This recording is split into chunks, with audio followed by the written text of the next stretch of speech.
जय जगन्नाथ बंधुगण। जीवन में सफल हेबाई आमे बहुत परिश्रम करूँ, बहुत बंधु बनाऊ, किंतु आपण जानिछंती कि आपणकर गोटिए भूल शत्रुता आपणकर वर्ष वर्षर प्रतिष्ठा को मात्र किछिरे छारखार करदे पारे।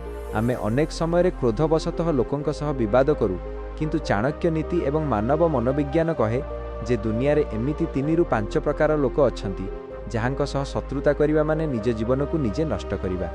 सेमाने किए, सेमाने काहींकि एते विपज्जनक? आजिर एही विशेष भिडियो रे आमे सेही लोकमानंक विषय रे आलोचना करिबा। एमानंक मध्यरु किछि शत्रु तो सामनारे देखा जांती, किंतु किछि एमिति अदृश्य शत्रु अछंती जिए आपणक पाखरे रही आपणकु भितरु खोली दियंती। जदि आपण जानि नाहंती काहा सह केते दूरता रखिबा उचित, तेबे आपण अजाणतरे एक बड़ विपद को निमंत्रण करूछंती। एही 30 रो मास्टर क्लास आपणकु जीवन जीवार एक नुआ दृष्टिकोण देव एवं आपणकु अनेक अनावश्यक समस्यारु रक्षा करिवो। आमे आजि केवल सेही लोकंकु चिन्हिबा नाही, बरं सेमानंकर मनोविज्ञान को बुझिबा। मु आपणकु किछि एमिति साइकोलॉजिकल ट्रिक्स कहिबि जहा द्वारा आपण बिना युद्धरे मध्य शत्रुता को शेष करि परिबे। तेणु भिडियोटी को शेष पर्यंत निश्चय देखंतु, कारण अधा ज्ञान सबुबेले विपज्जनक होइथाय। चलंतु आरंभ करिबा आजिर एही गुरुत्वपूर्ण आलोचना। प्रथम व्यक्ति मूर्ख बा अज्ञान व्यक्ति, द फुलिश इग्नोरेंट। 3 मूर्ख सह शत्रुता करिबा माने निज समय एवं शक्ति को जलांजलि देबा। चाणक्य कहिसंती मूर्खस्य लाठी औषधम, किंतु युक्तितर्क क्षेत्र रे एहा काम दिए नाही। काहींकि विपज्जनक? तर्कर अभाव। जणे ज्ञानी शत्रु आपणक नीति बुझी परिबो, किंतु जणे मूर्ख कौनसी नियम माने नाही। से जे कौनसी स्तर को खसी पारे। सामाजिक प्रतिष्ठा। मूर्ख व्यक्ति जाने नाही केउठी कोन कहिबाकू हुए।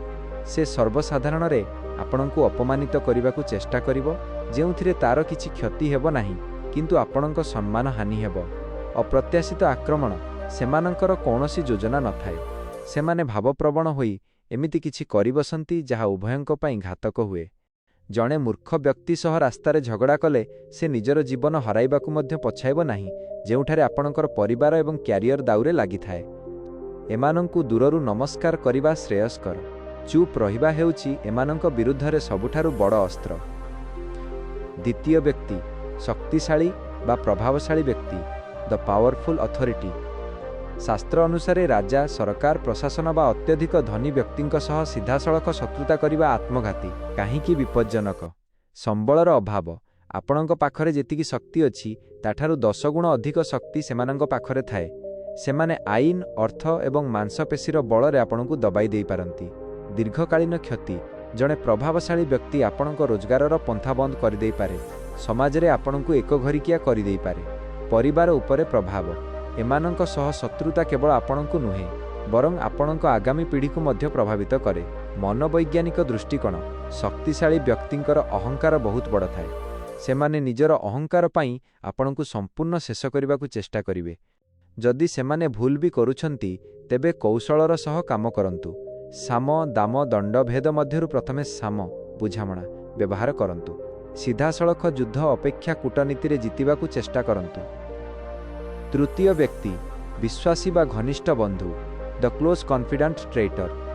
विभीषणक बिना रावण हारि न थांता। सेहीपरि जिए आपणकर सबु रहस्य जानिछि ता सह शत्रुता करिबा सबुठारु बड़ भूल। काहींकि विपज्जनक?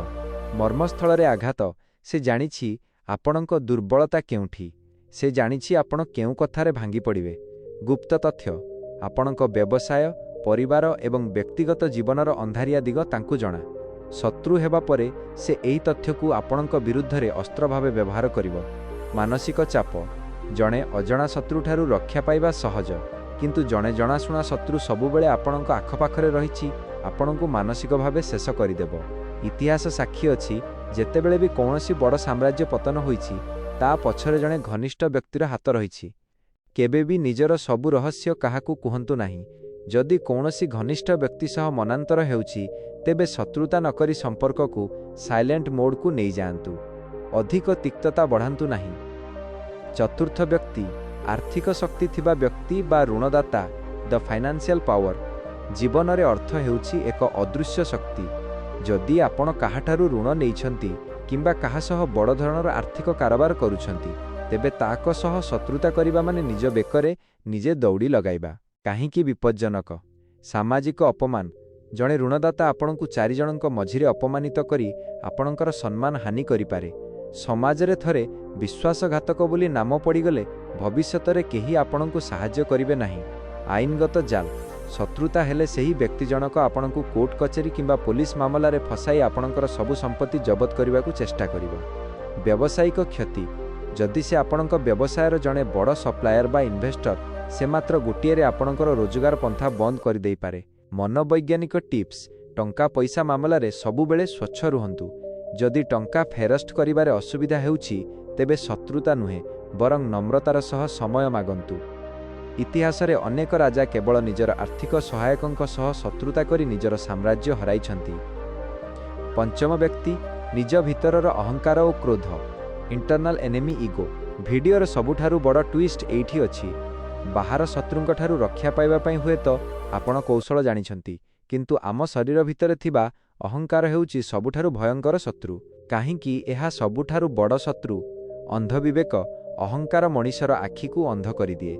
आपण भाबंती मु सबु जानिछि, जेउथिपाई आपण अजाणतरे सेही 3 प्रकार लोकंक सह शत्रुता करिबसंती जहांकु एडाइबा उचित थिला।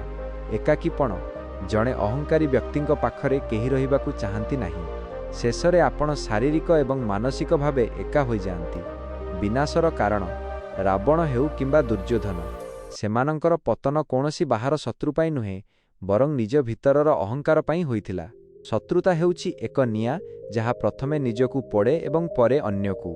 जदि आपण निज क्रोधकु नियंत्रण करि परिबे तेबे दुनियार कोनोसी शक्ति आपणकु हराई परिबो नाही। क्षमा हेउछि दुर्बलता नुहे बरं सबुठारु बड़ शक्ति। षष्ठ व्यक्ति स्वार्थपर चाटुकार बा मिथ्या प्रशंसाकारी द मैनिपुलेटिव साइकोफेंट। एही श्रेणीर लोक माने सबुठारु विपज्जनक कारण सेमाने शत्रु भली देखा जांती नाही। सेमाने आपणकु मिथ्या प्रशंसा करी आपणकर अहंकार को बढ़ाई दियंती। काहींकि शत्रुता मना गुप्त आक्रमण। जदि आपण एमानंक सह शत्रुता करंती सेमाने आपणक विषय रे एमिति गुजब रूमर्स प्रसार करिवे जहा आपण जानिबा आगरु आपणकर सामाजिक प्रतिष्ठा नष्ट करिदेब। सूचना चोरी एमाने आपणकर अति प्रिय होई रहंती एवं आपणकर सबु योजना जानि नियंती। शत्रुता हेले सेही योजना को आपणक विरोधी को बिक्री करि दियंती। मानसिक खेल सेमाने आपणकु भूल रास्ता देखाइबे एवं आपण जेतेबेले विपदरे पड़िबे सेमाने सबुठारु आगे आपणकु छाड़ी चली जिवे। मिठा कथा कहूथिबा शत्रु तिक्त कथा कहूथिबा शत्रुठारु अधिक भयंकर। एमानंकु चिन्हंतु एवं शत्रुता नुहे बरं सतर्कता रखंतु। सप्तम व्यक्ति धर्म एवं नैतिकता नथिबा व्यक्ति द अनएथिकल लॉलेस। जेउ व्यक्तिर जीवन रे कोनोसी नियम नाही, जिए निजर परिवार समाज बा ईश्वरंकु भय करे नाही, तांग सह शत्रुता करिबा माने निजकु विपदकु टाणिबा। काहींकि विपज्जनक सीमाहीन क्रूरता। जणे साधारण शत्रुर किछि नैतिक सीमा थाए किंतु एही व्यक्तिर कोनोसी सीमा नथाए। से आपणकु क्षति पहुंचाइबा पई जे कोनोसी अमानुषिक काम करिपारे। परिवार उपरे आक्रमण से केवल आपणक सह लढिबो नाही बरं आपणकर परिवार पिलाछुआ एवं संपर्कियों मध्य टाणिबो। ता पई कोनोसी संपर्कर मूल्य नाही। शून्य भय से जेल जीवाकू बा दंड पाइबाकू डरे नाही। जहार हराइबाकू किछि नाही ता सह युद्ध करिबा सबुठारु बड़ पराजय। मनोवैज्ञानिक दृष्टिकोण एमिति लोकंक सह जुक्तितर्क कले आपणकर शक्ति नष्ट हुए। एमानंकु देखिले बाट काटी चली जिबा ही वीरत्व। बंधुगण शेषरे एतिकी कहिबी जीवन बहुत छोट। एहाकू अजथा शत्रुता एवं विवादरे नष्ट करंतु नाही। आमे जेउ 3 जनक विषय आलोचना कले सेमानंक ठारु दूरेई रहिबा आपणकर दुर्बलता नुहे बरं आपणकर बुद्धिमानता। मने रखंतु प्रतिशोध नेबा अपेक्षा निज काम एवं सफलता उपरे ध्यान देबा हेउछि सबुठारु बड़ विजय। जदि आपण निजकु शक्तिशाली करि पारिबे तेबे कोनोसी शत्रु आपणकर किछि बिगाड़ी पारिबे नाही। आशा करूछि एई भिडियोटी आपणकु भलो लागिथिबो। जदि आपणकु एई सूचना पसंद आसीछि तेबे भिडियो को लाइक करंतु एवं निज प्रियजनक सह शेयर करंतु। एमिति आहुरी जीवन जीवार सरल तरीका जानिबा पई आम चैनल को सब्सक्राइब करंतु। पुणी देखाहब एक नुआ भिडियो रे। से पर्यंत खुशी रे रुहंतु एवं सुरक्षित रुहंतु। जय जगन्नाथ।